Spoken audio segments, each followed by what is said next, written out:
आम जो रखीचे शिक्षण कार्यक्रम पिला माँ मान समस्त निहत जरूरी।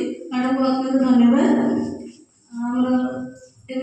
अतिथि परिचय सार जी जाने सार हूँ डॉक्टर अद्वैत पात्र सार रिटायर्ड प्रोफेसर ओयूटी ओडिशा वैषयिक विज्ञान भुवनेश्वर ट्रेनिंग सॉरी छतु चाषर जो ओडिशा छतु महासंघ अच्छी तार अध्यक्ष सार बर्तमान भी सार माने एक्टिवली पार्टिसिपेट कर सब जिन सर बहुत खुशी आम आगर ये प्रोग्राम बहुत आगर प्लां करूँ कि मैंने असुविधा वशत आम डेरी है तो सर से भी व्यस्त होते केमी कामटा कर सर एत इंटरेस्ट देते आम ये कार्यटी सर को बहुत बहुत धन्यवाद। सर सर आम महाविद्यालय तरफ आपको बहुत बहुत स्वागत करुच्ची।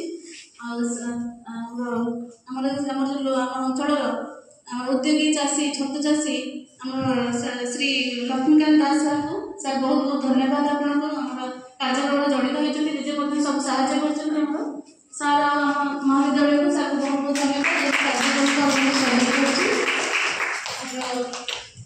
डॉक्टर पूर्णिमा महांती।